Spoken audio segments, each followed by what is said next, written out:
Marriage Today presents The 4 Foundational Laws of Marriage by Jimmy Evans. One of the most important things that we understand related to marriage is there are laws. And a lot of times people are fearful of marriage because they don't understand that there are laws associated with it. Now, I'm a pilot. I'm a licensed pilot. I got my pilot's license last year. My family will not fly with me yet. Let me give that disclaimer. But there are laws related to aerodynamics. And so I'm not afraid to fly as long as I'm respecting the laws, because there are laws. Planes don't just fall out of the air. Is that, when there's a plane that crashes or something that happens wrong, it just didn't happen, just by chance. It's something violated the laws of aerodynamics for that to happen. I say, when you don't understand the laws of marriage, it's a really scary thing. And it was for Karen and me. We got married at 19 years old. We didn't have any pre-marriage preparation before we got married, and so we didn't know. And honestly, I just thought you're either lucky enough to marry the right person or you're unlucky and you marry the wrong person. And honestly, I loved Karen. I was very attracted to her. But I thought I married the wrong person after a few years of marriage, and she did too, because it just wasn't working. We didn't know. No one ever told us. We were violating every law of marriage. And so some of you watching right now, you love each other and God puts you together, but you may be frustrated, you may be discouraged, you may be fearful because you've failed before in marriages, or you feel like you're failing now and you don't know what to do. I just want to give you the good news. When God creates anything, He creates it for success. And when God creates anything, He creates it upon the laws of His kingdom and the laws of His Word. So when God created marriage, He said some very important words. And this is Genesis 2:24 and 25. You probably heard this before. It says, "Therefore a man shall leave his father and mother, and shall cleave to his wife, and they shall be one flesh. And they were both naked, the man and his wife, and they were not ashamed." Now, I had heard that scripture read, and I'd heard it at marriages and at weddings and things like that. But I never knew that those were the 4 foundational laws of marriage. And that everything, God created marriage and He spoke those words. And when He spoke those words, He created a foundation for marriage that would ensure that every marriage could succeed. Now, listen to what I'm about to say. You have a 100% chance of success in marriage. You were made for marriage. God made you in your mother's womb, and you were made for marriage. And some people just think, I don't know that I can succeed in marriage. I'm fearful of marriage. I have a 50-50 chance. You don't have a 50-50 chance. You have a 100% chance if you do it God's way. Let me tell you the other good news. It's not complicated. If it was complicated, I couldn't do it. God doesn't use me to do this because I'm special. God uses me to do this because if I can do it, anybody can do it. It's simple. There are 4 foundational laws of marriage, and once we understand these laws and just apply these laws, it changes everything. And it did for Karen and me. We were on the brink of divorce. We didn't know anything about marriage. But once we began to practice the 4 foundational laws of marriage, first of all, it tells you what to do. Secondly, when you start having problems, it tells you we're having problems because we're violating one of these laws of marriage. So the first law of marriage is the law of priority. And we'll go through these 4 laws. The Bible says, "For this cause, a man shall leave his father and his mother." The word leave there doesn't mean you mistreat your father or mother. It just means you reprioritize. Before you get married, they're your closest blood kin. Before you marry, if it came down to it, they're the most important priority in your life. But what it says is, for this cause, not for every cause, but for this cause, you've got to reprioritize your relationship. And don't be mean to your mom and dad. Don't do anything unbecoming. But you've got to reprioritize, and now your spouse becomes first. Listen, marriage only works in first place. It won't work in any other place. And so we have to reprioritize our lives and able to do this. Now let me talk about legitimate jealousy for just a minute, because there is a bad kind of jealousy, but when we get married, there is a natural jealousy that is inside of us that God puts there. Let me give you an example of this. We have 2 children. Our children are in their 30s, and when our daughter Julie was born, we got married at 19, and Julie was born when we were 20. And about 12 months after we got married, just if y'all doing the math. And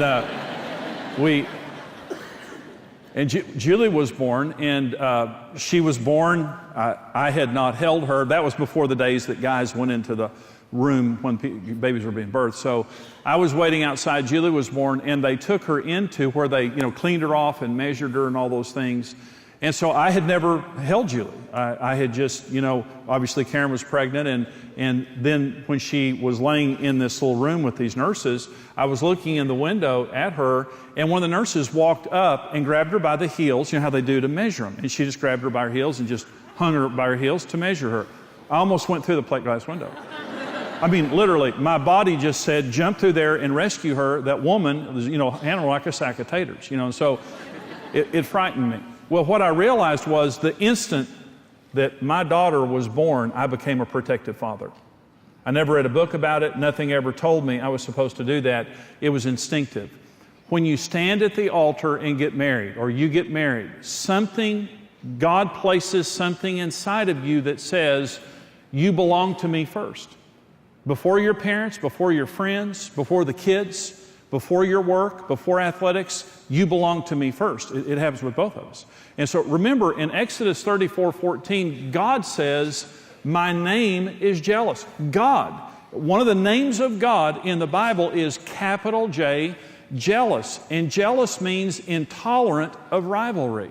God is not sick jealous. He is passionate jealous. God loves us, and He fights for the relationship. And God resents anything in our life that has taken His place, because God deserves first place, right? Okay, so God wants first place. He believes that He deserves first place, and He does. So when God sees us giving His place to somebody else, God becomes jealous. Again, not out of an emotional unhealth, but out of passion. I'm thankful that I serve a God who loves me and fights for the relationship. I am. Okay.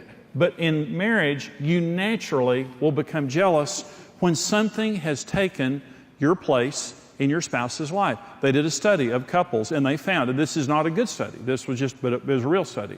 And they found that couples that first get married, we hear about the honeymoon being over, they're the happiest. And this is a secular survey. Shouldn't be that way, but they are. And the reason is nothing has happened in the beginning of the marriage to upset the priorities of the marriage. But when children come into the marriage, the satisfaction of the marriage typically drops. Again, there's nothing wrong with kids. Kids are a blessing. But when children come into the marriage, what typically happens is a man turns his attention more to his career. A woman turns her attention more to the children. And the priority of the marriage is lost. When children enter into secondary education, junior high and high school, marriage satisfaction is typically at its lowest. And that is because the kids are active, they need a chauffeur, they're socially active, and they need a lot of attention, and they need a lot of money. And once again, they do. And so there's pressure on the father, there's pressure on the mother, and again, they're not spending time together. Once the kids leave home, when they're 18, 19, 38, once they leave home, the marriage satisfaction goes up, typically at that point, but unfortunately, never as much as it was before. And let me tell you the sad part about that is God made marriage to get better every year. God never makes anything to fail. How sick is it that the rookie's supposed to be the best? Is there any other area of life where the rookie is supposed to be the example? And what a terrible thing to say is, oh, how long have you been married? Well, we've been married 10 years. Oh, the honeymoon's over. Well, now you got a lifetime of drudgery ahead of you. Good luck. We've been married, this is our 39th year of marriage, and we have never been as happy as we are right now. Marriage gets better when you do it God's way. And it only works in first place. It won't work in third or fourth place. Believe me, I tried.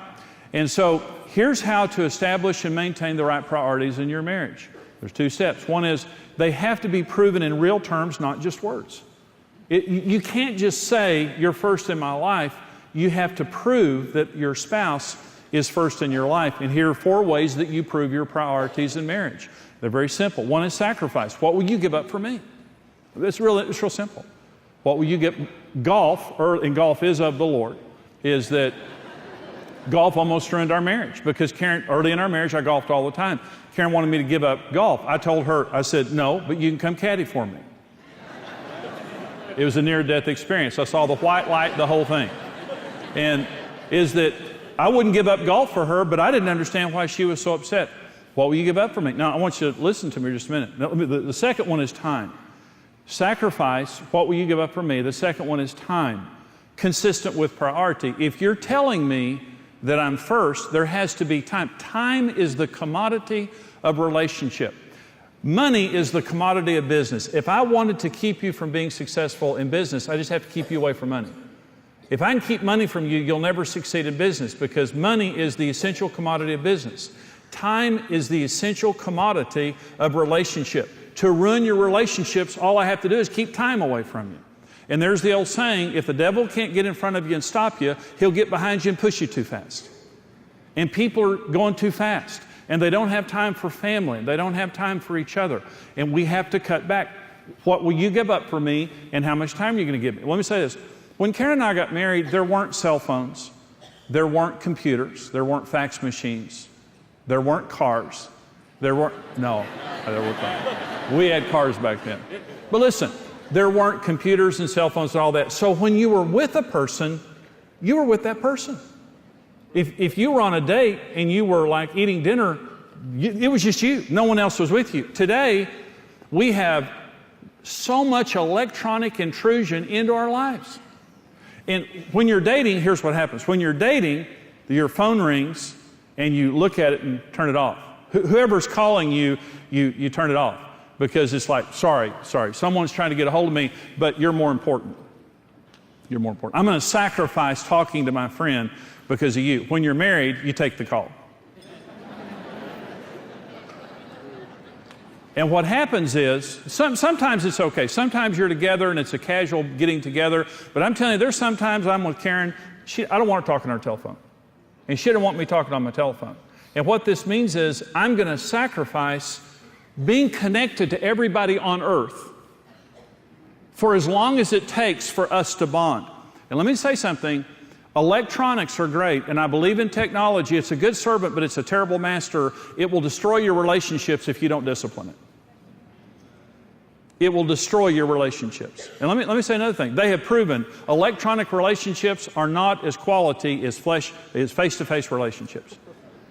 And so when I'm with my wife, she belongs to me first. I belong to her first.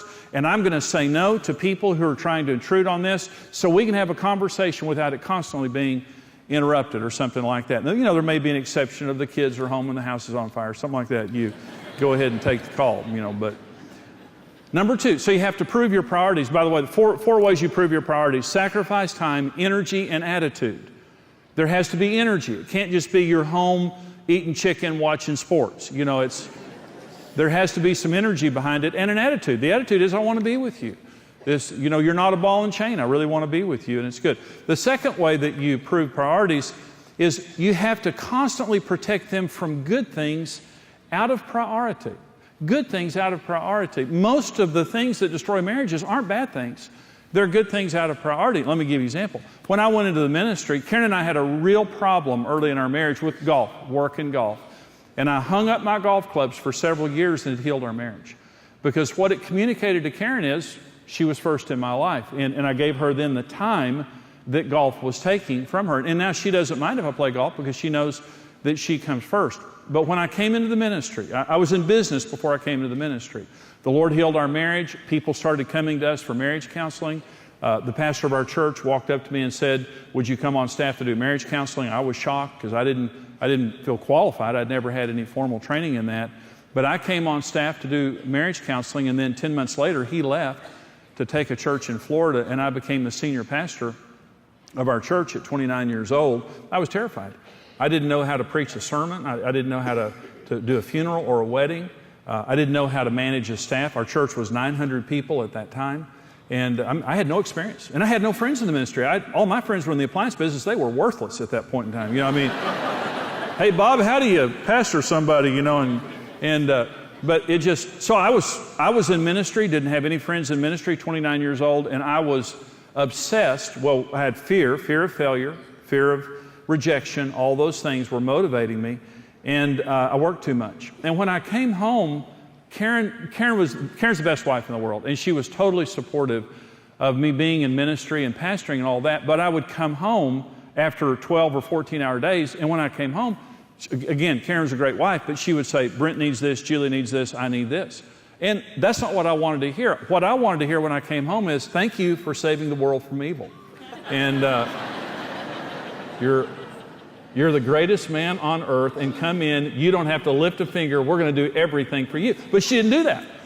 Julie needs this, Brent needs this, and I need this. And it's like, I'm tired. I'm tired. And she said, I know you're tired. But Julie needs this, Brent needs this, and I need this.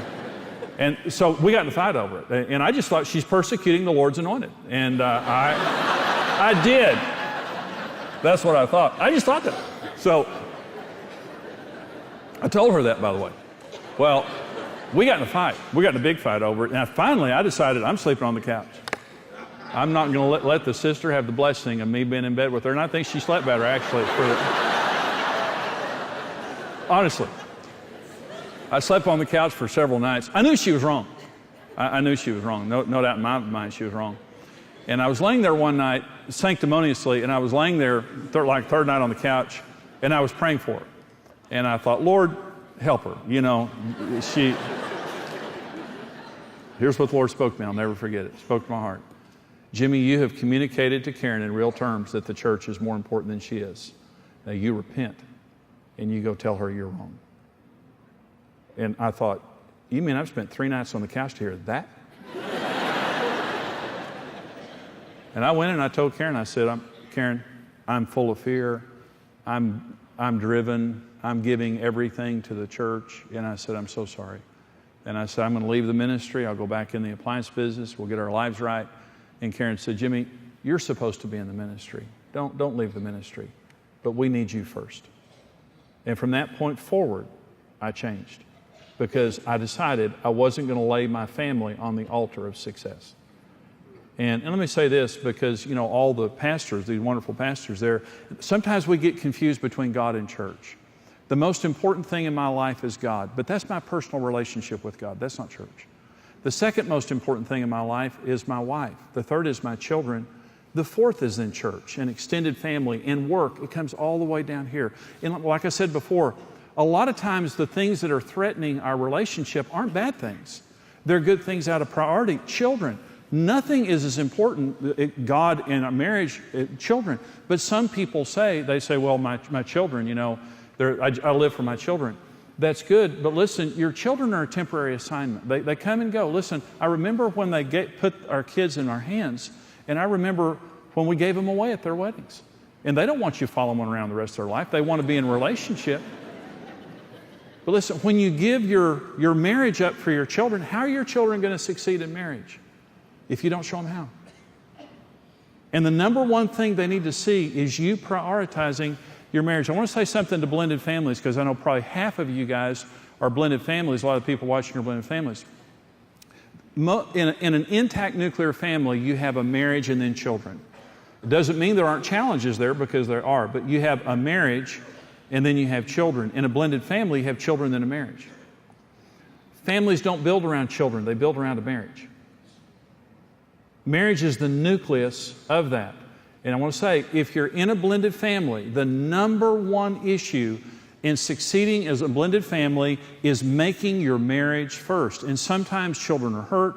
There might have been a previous marriage. There might be loyalty to a biological parent. And there may be animosity, even hostility, toward the non-biological parent or whatever, which creates confused emotions and all of that. I want to say this one more time.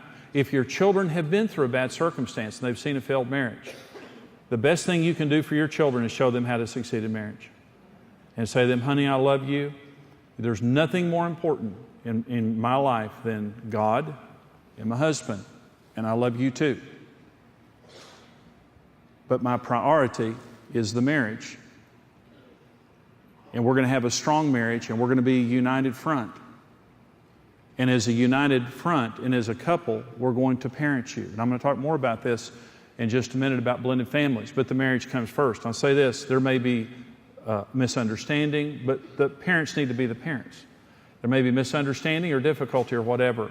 Your marriage has to come first. And in a blended family, it's not the exception. You have to put your marriage at the core of the relationship, and then the children relate around the marriage, not the other way. Otherwise, you become divided. The number one law of marriage is the law of priority. It only works in first place. Let me say this. It's a challenge, and some of you may be violating that law, and your spouse is complaining. They feel jealous. and they're complaining about your work, they're complaining about the kids, they're complaining about this or that. Not bad things, just good things out of priority. What your spouse needs to hear from you in real terms is, I'll make any changes in my life I need to make. But except for Jesus Christ, you are the priority in my life. It's not a principle that's for a few. It's a law. It's the only way that marriage works. Number 2, law of marriage is the law of pursuit. A man shall cleave to his wife. Marriage is work. You have to work at it. It's a lot of people have misconceptions about marriage. When it says a man shall cleave unto his wife, the word cleave there means to pursue with all energy. It means to cling on to. It's an energetic word. And so from the very beginning, God told us marriage is work. You have to work at it. When you fall in love, you work at the relationship. When I was 16 years old, I asked Karen out. We were 16 years old. We went to elementary and junior high school together, but we didn't know each other. In high school, we started dating when I invited her to a Three Dog Night concert. And 1969 or so. I had a 1969 Dynamic 88 Oldsmobile that my mother wrecked and gave to me. She did that with all my brothers. She wrecked a car and gave us the car that she wrecked and got herself a new one. And I worked at Scrub-A-Dub Car Wash when I asked Karen out, and I had hair down to here, and I was kind of a hood and everything. So I asked her out, but when I asked her out, I remember that I just knocked myself out before I picked her up. I washed my car that day, and I always pulled up on the good side of the car. It was months before she knew my car was wrecked, because I always pulled up on the good side of the car. And I just knocked myself out to be mannerly. Those were the days that you drove well. And, I drive just real carefully. If we hit a little bump, I'd say, "Are you okay?" 5 minutes later, we hit a bar ditch. I'd say, "Toughen up, stop griping." It's just the way that it is back then. And so I would just work. But as soon as I knew that I had her, I began to take her for granted. And that's human nature. We work until we get something secured, then we take it for granted. Well, that's why marriage doesn't work. For the rest of your life. Well, again, we've been married 39 years. It's been 42 years since we started dating. Today, we work at our marriage, and our marriage is great as long as we work at it. It's never different than that. No one is the exception to this, but a lot of people have misconceptions related to marriage, and we have to get these misconceptions out of our mind. The first is, if I marry the right person, the emotions will happen naturally and effortlessly throughout our marriage. If I marry the right person, the emotions will just always be there. Every morning I'm going to wake up and look at you and just go, "Hallelujah." Oh. It's happening again. You're going to open your eyes and smell their breath and, see them in the harsh morning light. And there's no such thing. Now listen why this is so important. Because there are a lot of people that believe there's something wrong if I have to work at it. If I married my soulmate, and this is the word that's being used a lot today, soulmate. I'm looking for my soulmate. Let me tell you something about your soulmate. A, they're really messed up. Okay, if you think your soulmate is this person that you see and just go, "Oh," like that, well, you may fall in love with them, but they're still messed up. Let me tell you another thing about soulmates. They're not born, they're made. The best marriages are not two perfect people who get together and chemistry strikes and they live happily ever after. The best marriages are two very different people who have a lot of incompatibility that roll up their sleeves and go through lots of trouble together, but they stay together and work it out, and they come out as best friends. That's how marriage works.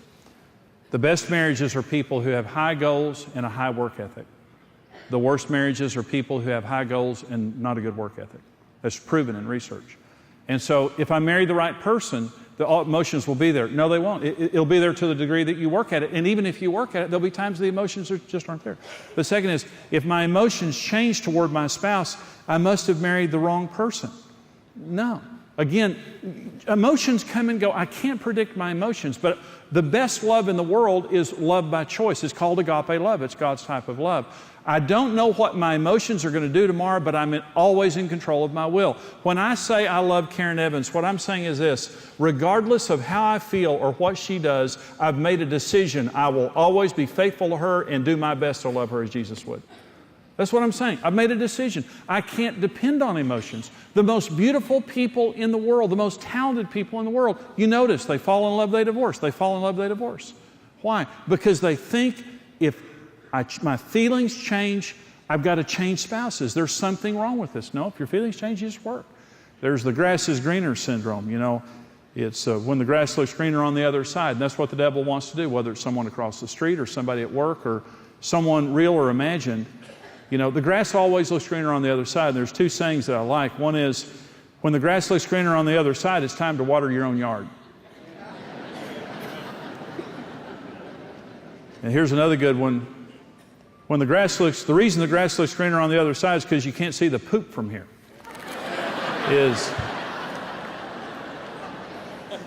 Everybody looks good from a distance, but live with them for a while. And then you'll see that it's not as good as you thought it was. Everybody looks good from a distance, but when you have to live with that individual, then you see all their issues up front. Let me say, that's when you know my best friends are not the people who love me in the good times. My best friends are the people who know all the dirt and still love me anyway. Right? And those are the kind of friends you want. Karen and I have been together for a long time. I think we've seen everything, but maybe we haven't. But I can tell you this, we're still together. And that's what love is. It's not the emotion. And we believe that we married the wrong person, but we stuck it out, and we know that God put us together. Number 3, misconception of love and romance. Positive events, experiences, and actions should fuel the relationships and our emotions long term. In other words, if we take a trip to Hawaii, or if we have a big Valentine's weekend or whatever, that's going to last for a long time. And that's not true. Marriage operates on the manna principle. The children of Israel woke up every morning when they were in the wilderness, and for 40 years, every day manna was there, and God said, you can't accumulate it. You can only pick up one day's worth, except before the Sabbath, you can pick up 2 days' worth. He said, but you have to pick it up every day. First thing they did is the Israelites went out and took all they could and put it in their tents. And what happened, it says, it bred worms and stank. They were trying to accumulate it, and God says, no, I want you to learn to relate to me every day and trust me every day. A relationship with Jesus is an everyday thing, not an every month thing or an every year thing. Love is a perishable commodity. Yesterday's love is worthless. It has to be renewed every single day. It doesn't matter what your emotions were a year ago. I'm telling you, I've been a Christian for 40 years, and I'm going to tell you right now, if I go 3 or 4 days without praying and reading the Bible, it changes. God doesn't change, but it changes me. I've got to have a daily relationship with God. The love and the passion that I have for God, it has to be something that's expressed daily, not monthly, not annually. Same is true with Karen. Marriage is a daily thing that we need to love each other every day. Now, men are the worst. Women kind of get that. But men are the worst related to this because men think in terms of points. How many points do I have in the bank? And I'm in trouble, so how can I accumulate some big points in a hurry to get out of trouble? And men and points. So here are how men kind of think about points. Here are the big points for men. Date, that's good points. Flowers, always a winner. Card, jewelry's big, big, big, big. Housework, trip, giving up a sporting event, taking care of the kids, going shopping with her. The ultimate now is going to a girl movie where there's no killing. And that's the ultimate, like that. You're in love when you're willing to do that. I went to see The Horse Whisperer with Karen, and I just thought I was going to die. I really did. But some men say that point system, yeah, great, okay, here's the way it works. So you take her on a trip, you do something big for her, and you're thinking, man, that was big, that cost a lot of money, that's going to last for a long time. All points evaporate at midnight, every night.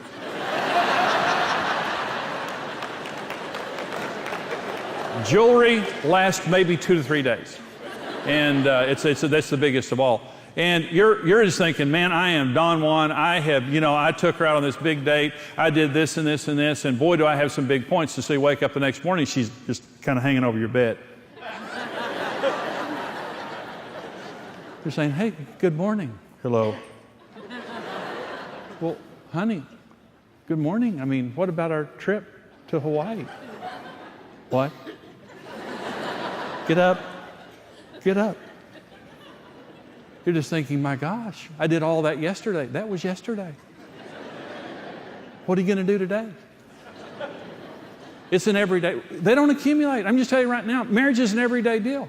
It doesn't matter what you did yesterday. What are you going to do today? Every single day. And again, we have the tendency to want to accumulate points so that we can, ride those for 2 or 3 months while we're out checked out doing something else.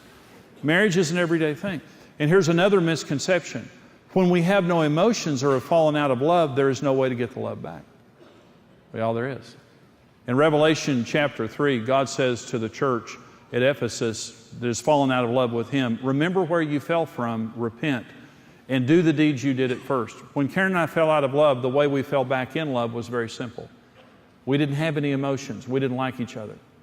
We thought that we had made a mistake, and we were both very scarred in our marriage. But we began to do what we did when we first fell in love. We began to pursue each other. First of all, I told her I was sorry. I hung up my golf clubs. We made each other first. We began to be together and work at the relationship. Let me say this. Within several weeks, we were more in love than we'd ever been before. It didn't take forever. Some people say they're out of love. I understand. We had no emotion in our relationship except for negative emotion. Several weeks later, we were passionate about each other. Now listen to me. When you start violating the laws of marriage, the devil always comes in to tell you that you made a mistake and the only answer is to divorce and all that. All you have to do is put each other first and start working at it. And you'll get the love back. Let me go to the third law of marriage. The third law of marriage is the law of possession.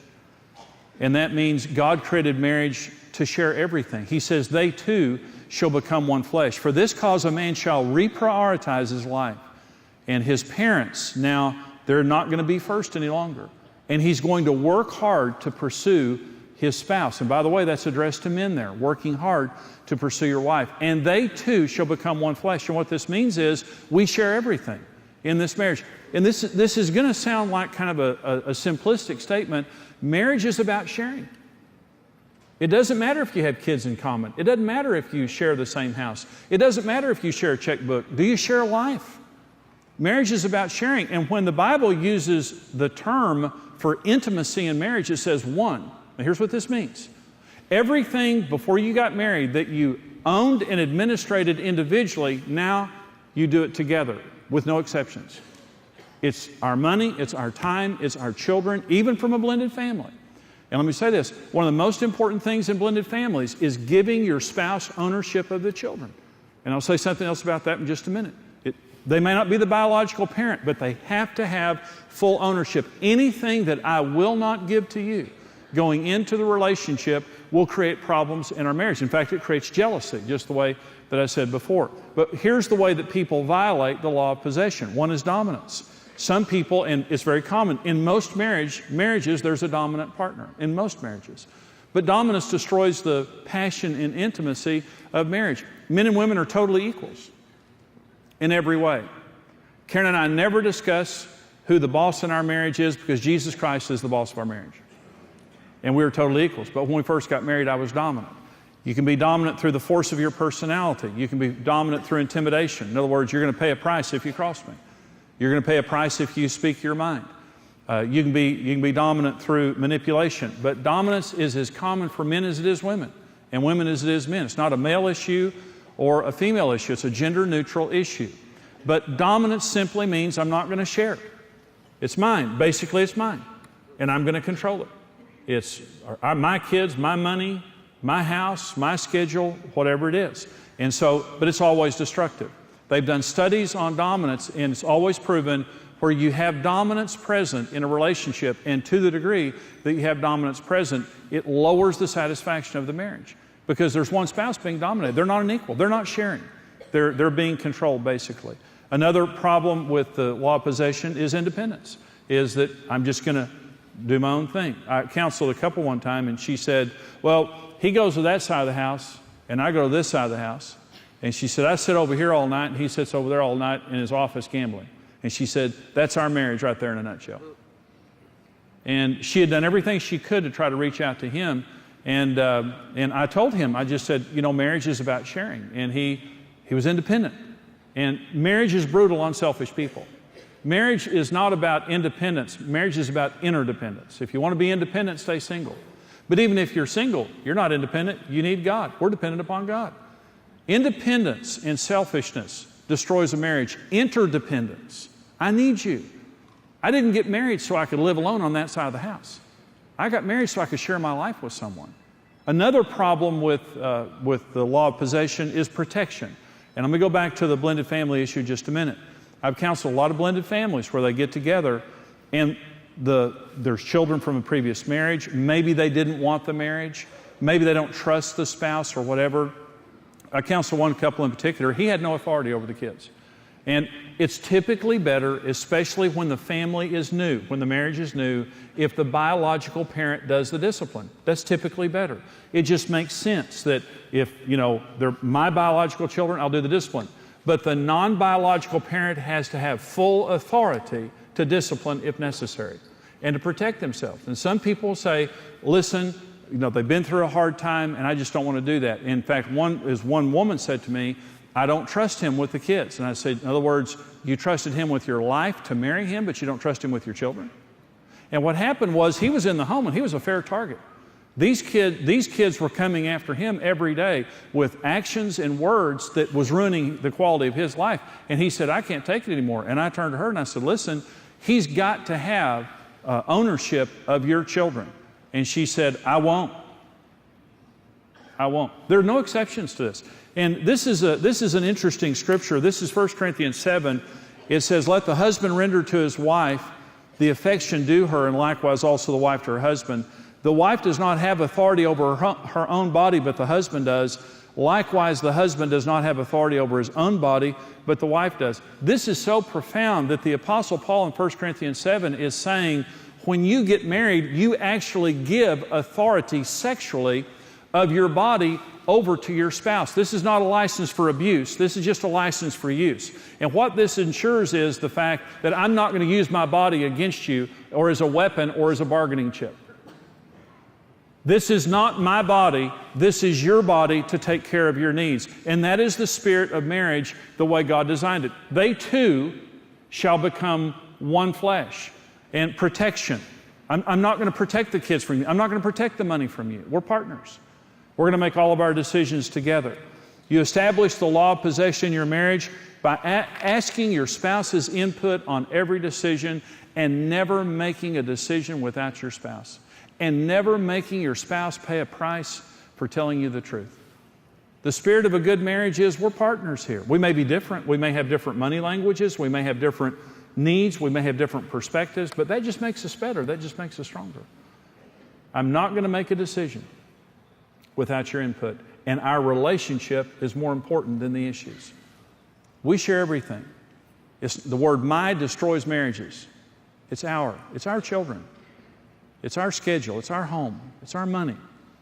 Prenuptial agreements are a death sentence to a relationship. A prenuptial agreement basically just says, I'm not going to give you this. I don't trust you with this. And if we divorce, I don't want to lose the aquarium in my Volkswagen.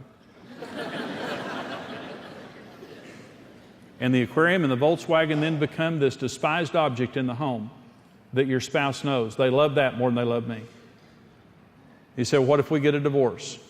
It's going to hurt really bad and you're going to lose a lot. So you better work at your marriage.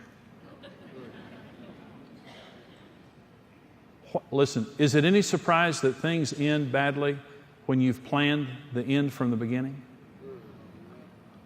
When you get married, we say these words, till death do us part.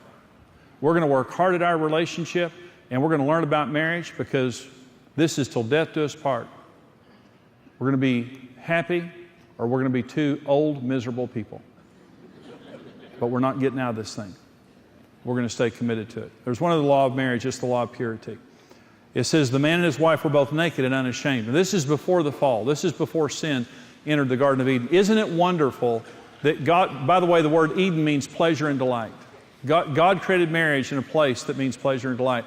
And He created Adam and Eve naked. Isn't that phenomenal? Isn't that just great? They were naked. I mean, you think about how God created marriage, it was great. And so they were naked until the fall. And you remember after the fall, the first thing that happened is they put on fig leaves. And they began to hide from each other. Now listen, they put the fig leaves on their genitals, which are the areas where you're different and you're most sensitive. Those are the most sensitive areas of your body. Well, what's the point? When you're living your marriage in purity, you can expose your differences and you can talk about all the sensitive areas of your marriage without a problem. But when you have sin in your marriage and you're sinning against each other, you cannot trust each other and you have to hide your differences and your sensitivities. When Karen and I got married, I was verbally abusive and dominant. And I didn't know my wife. I didn't know my wife, but I had so hurt her through the things that I had said that she was covered with fig leaves. I mean, literally, she wasn't going to tell me about the sensitive areas of her life because, when I got mad, I would take advantage of it. And I was just insensitive. When I repented in living in purity, the law of purity just simply means this: I have to be careful about what I do because everything I do affects you. And when I make a mistake, I have to take responsibility for it. Those are two things I didn't do. I wasn't careful, and I'd never said I was sorry. And I didn't know my wife. We didn't have intimacy. We had sex. She was good about meeting my sexual needs, but we didn't have any intimacy in sex because we didn't know each other. We didn't talk on any deep level. I went to Karen and I asked her for her forgiveness when I hung my golf clubs up and when the Lord began to change my heart. I asked for her forgiveness, and she forgave me. And she said, "Jimmy, you really wounded me with your mouth." And I said, "I understand that, Karen." I said, "I'm sorry, and I ask you to forgive me." And so the fig leaf started coming off her. And she began, it didn't happen overnight, but, after several weeks and several months, I noticed that she began to tell me things that I didn't know.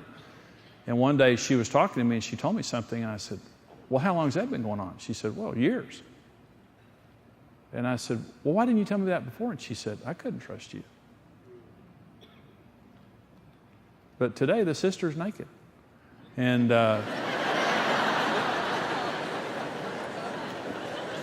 life is good.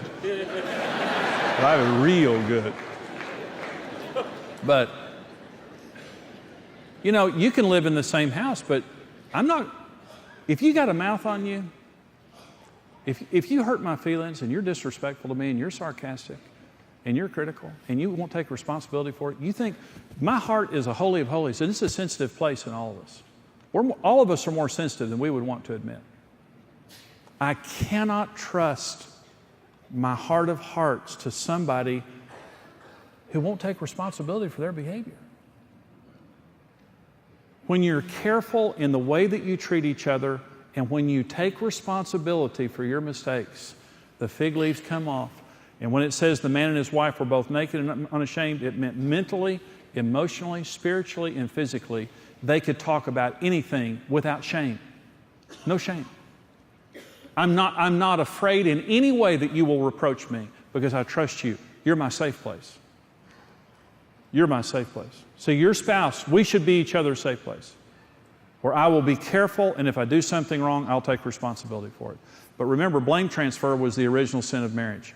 God came to Adam and said, "Adam, what is this that you've done?" He said, "It's her fault."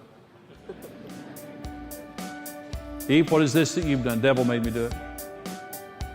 I honestly believe if they would have taken responsibility for their issues, that God would have had a different response to them.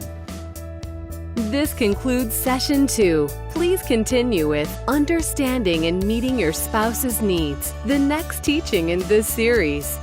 Marriage Today is devoted to helping couples thrive in strong, fulfilling marriages and families. Led by Jimmy and Karen Evans, Marriage Today touches millions of lives through online outreach, extensive resources, television broadcasts, and its new Rock Solid Churches program, which will help launch or enhance your church's marriage ministry. Get to know what we're about. Find out more at MarriageToday.com.